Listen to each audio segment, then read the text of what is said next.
Wana Simba wote mliokuwa nje, mkutano umeenda kiuni. Anataka awe mwenyekiti wakati hata mkutano wachangie. Bana, moja kati ya video ambazo zina trend kwenye mitandao ya kijamii ni video ambayo inamuonyesha Engineer Hersi akiwa anafanya mafundisho ambayo amealikwa na shirikisho la mpira duniani FIFA kule Doha, Qatar, ambapo alikuwa ni miongoni mwa watu ambao wamealikwa akiwa na makamu wake rais ambaye ni Arafati Haji. Sasa kwenye ile video inamuonyesha Engineer Hersi akiwa anafanya mafundisho kule Qatar, lakini ametumia video ya mashabiki wa Simba wakiwa wanalalamika, na ile video ametumia ni moja kati ya changamoto ambayo inatokea hasa kwa upande wa East Africa, kwa upande wa mpira wa miguu. Licha wa Tanzania au wana East Africa kupenda mpira, lakini changamoto zimekuwa nyingi sana hasa kwa upande wa viongozi. So kwenye ile video inaonekana mashabiki wa Simba wakiwa wanatoa changamoto zao, hasa wakilaumu namna gani ambavyo uongozi wao ukiwa haufanyi vizuri. Sasa ile video mashabiki wa Simba wameipokea kwa upande wa negative way, kwa maana kwamba kwa nini Engineer Hersi ambaye ni rais wa Yanga ametumia picha au video ya mashabiki wa Simba wakiwa wanalalamika. So ile video imezua taharuki nyingi sana. Sasa watu wengi wanatamani kusikia kwa upande wa Engineer Hersi yeye atazungumzia nini. Sasa kwenye hii video nakuletea namna gani ambavyo Engineer Hersi ameongea na kufafanua kwa nini ametumia ile video ya mashabiki wa Simba, lakini ni fursa gani ambayo ameiona kule Qatar. Engineer Hersi, what's popping? Nikawa nimeandaa presentation inayoonyesha mabadiliko ya vilabu, na sehemu ya kwanza ya presentation yangu ilikuwa imegawanyika sehemu tatu. Sehemu ya kwanza ilikuwa inazungumzia kuhusu changamoto za vilabu. Hicho ni kipande cha kwanza. Ulichokiona nafikiri hata Tanzania nyumbani nimeona watu wanakizungumzia ni kuhusu labda kuonekana Simba management, sijui kuna issue ya governance na nini. Hizo ni changamoto ambazo ziko kwenye vilabu vingi barani Afrika. Sawa?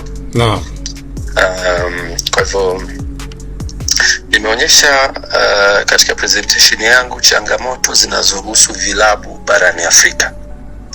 Na moja katika shida kubwa ambayo tunayo ni governance.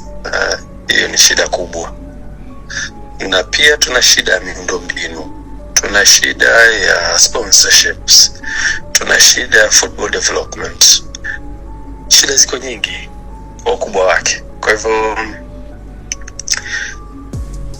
mengi nikayahudhurisha katika hatua hiyo ya kwanza ya kusema challenge zetu ni zipi.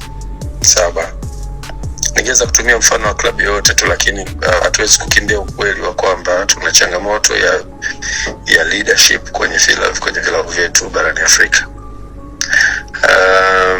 Baada ya hapo kipande cha pili nikaonyesha solution, kwamba kitu gani kinapaswa kufanyika ili kuokoa kutokana na hizo changamoto. Sawa, kwa hiyo nika present solution inayohusiana na hizi changamoto. Na solution kubwa ni transformation. Tutoke kwenye mfumo wa kizamani tuende kwenye mfumo wa kisasa, ambao mfumo wa kisasa unaenda kutibu maradhi yote ambayo yalikuwa yanaonekana huko nyuma.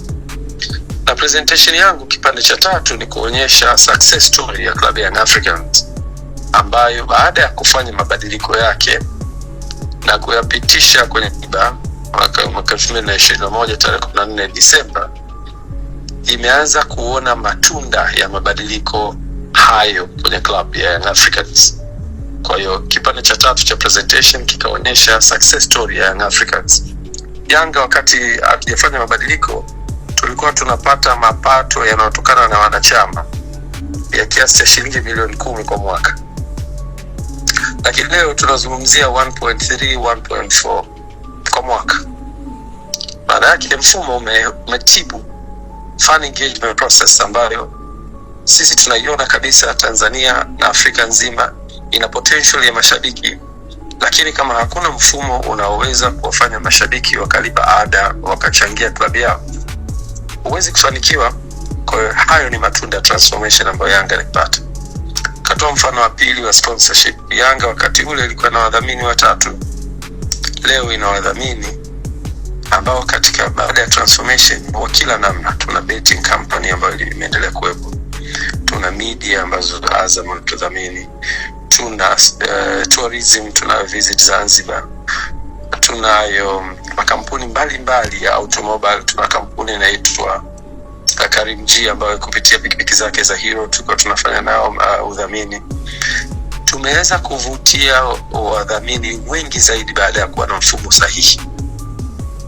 Kwa hiyo nikaweka success story ya Africans ya transformation yake, na mpaka tulipofika inaendelea kufanikiwa, na sio kama tumefika mwisho, bado kutoka kuna hatua kubwa za maendeleo.